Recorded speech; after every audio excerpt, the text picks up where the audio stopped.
As long as you don't go fancying me. I think that's what she said. Bisexuals want to have threesomes. I still am repulsed by a lot of men. LGBTQIA, BUZ, straight people are the norm.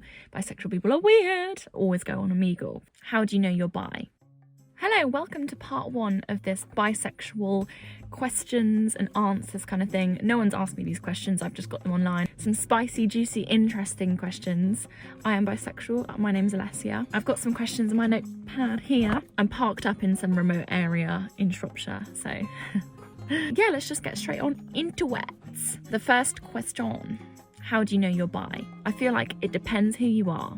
So everyone's story is different and everyone's journey to understanding their sexuality will be completely different because we've all grown up in different environments with different people in different countries. I'm lucky enough to be born in the UK and brought up in the UK where it's okay to be debatable, but it's okay to be bisexual. People are not as accepting as they are with straight people, clearly. Like, straight people are the norm, bisexual people are weird. My way of realising that I have been bisexual all my life is just looking back at the stories and the little things that happened. It's so obvious, actually. So if you've got like little stories, like at secondary school I wouldn't say it was a crush, but I was very like drawn to this one girl who I never spoke to, but I saw her from afar and I always thought she was quite cool. And yeah, and there was also a time when me and my friends at sleepovers, we used to always go on Omegle. It's a site where you can just go online and just chat to strangers. It sounds really weird and it can get really dodgy, so we'd skip a lot of crazy, creepy old men.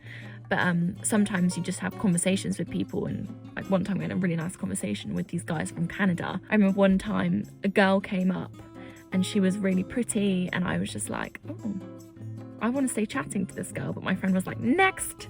And I was like, oh, that's weird. But I didn't really overthink it. I was just like, oh.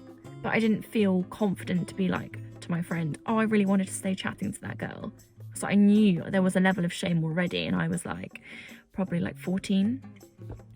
So that happened. There's so many mini stories like that though. If you think back to when you were younger, if you have any of these stories where you're not saying why you want to chat to this girl or meet up with this girl to your friends because there's a weird feeling of shame inside you, maybe it's because you fancy her rather than you want to be friends with her. But knowing if you're bi, it's different for everyone. It is a weird one, but if you have a collection of stories in which you realise that you're drawn to women and you often find women attractive, but you don't feel like you can voice that to your friends and you have like a weird shame about expressing those feelings, maybe have a think about your sexuality. It doesn't necessarily mean you're bi, it might mean you're lesbian, it might mean you don't want to put a label on it at all, and that's completely fine. Next question. Do you think the bisexual community is bigger than stats show? So if I'm right, I read online that I think it's like 1.8% of adults identify as bisexual. Yeah, I definitely think there are more bisexuals than documented. Being part of the LGBTQ+ community, it's so great and it's such a great community, but we form this community because we're kind of outsiders in normal society, which is why we have our own separate community to support and love each other.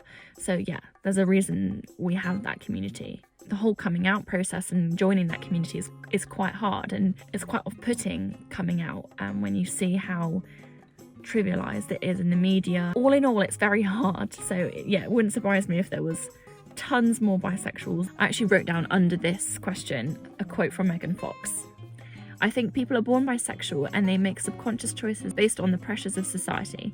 I have no question in my mind about being bisexual. I really like Megan Fox. She's very outspoken about bisexuality, and yeah, she believes that a lot of people are bisexual. Or actually, I think she says that she thinks all people are, but I don't know about that. But I just thought it was an interesting quote. She's also spoken up about being like sexualized in the media and in the films that she's in. I really like Megan Fox. She's really cool.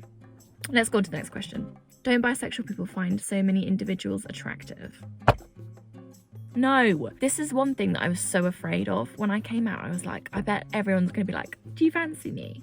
And I actually had a friend say that. She's actually not a friend anymore. As long as you don't go fancying me, I think that's what she said.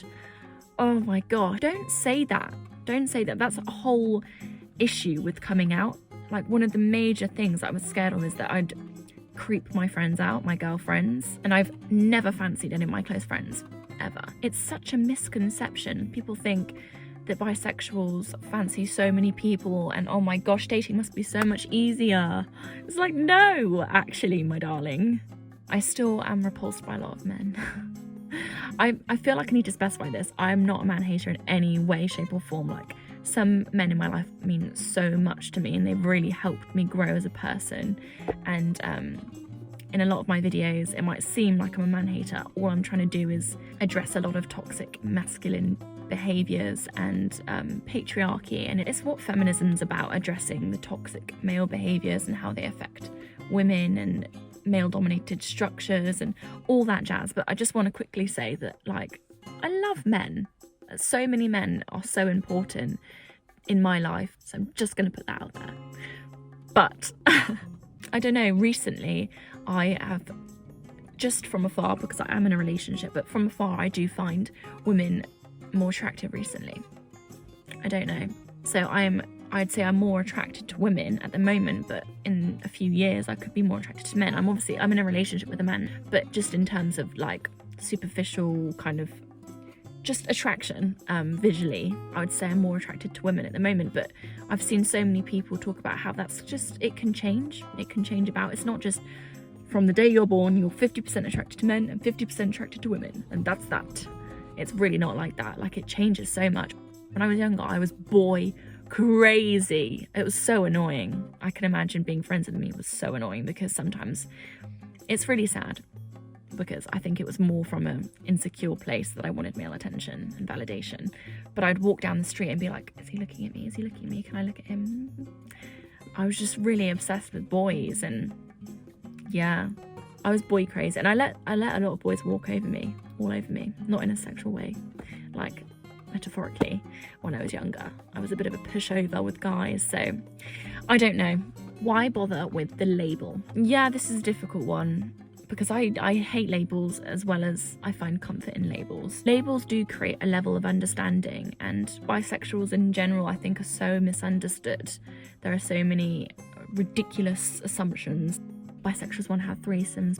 If I were just to say that I was, I didn't want to put a label on it, I feel like people would be a bit like, oh gosh, like, we can't put her in this category, we can't understand her. So I want people to be able to understand who I am, and I want to embrace that. And the best way to do that for me at the moment is by labeling my sexuality and then showing off in such a positive manner, which I'm trying to do through these YouTube videos and on my Instagram. Go follow my Instagram and on my TikTok and stuff. It makes life easier for me to just put it out there. And I actually feel such an immense sense of empowerment when I come out, when I'm like, yeah, I'm bisexual, just to someone. It makes me feel more myself. I don't know, I instantly feel more confident. To be honest, I really like the label pansexual as well. I don't know if you know the difference, but bisexual is more about being attracted to men and women. By definition, pansexual people are just attracted to people kind of regardless of gender. I'd probably, in an ideal world, identify as pansexual, but pansexual is just not widely known. And, you know, there's the whole like, oh, you know, stop making it more complicated, LGBTQIA, BUZ. It's like, oh, it's not that difficult. Pansexual and bisexual is kind of how I describe myself. I know they're kind of different, but I wouldn't say that I'm specifically attracted to men and women. It doesn't matter to me. If you want to identify as a woman or a man, or you don't want to identify as either, like, it doesn't really matter. I'm more attracted to personalities and, yeah, people's auras. It doesn't really matter about your genitalia. Identifying myself as bisexual has also helped me understand more about myself, because I can type in like bisexual videos on TikTok and I'm like suddenly seeing all these women that are like me, that have had these feelings. Identifying with a label helps you connect to a community. Anyway, I'm going to end part 1 here. Part 2 will be up on Friday. I really hope you enjoyed it. Please subscribe and like and share and comment. Introduce fellow LGBTQ+ friends and stuff to my channel, because I plan on representing us and talking about our struggles, certainly bisexual people's struggles, and yeah. Okay, I'm just going to end it. Part 2 is coming soon. Bye.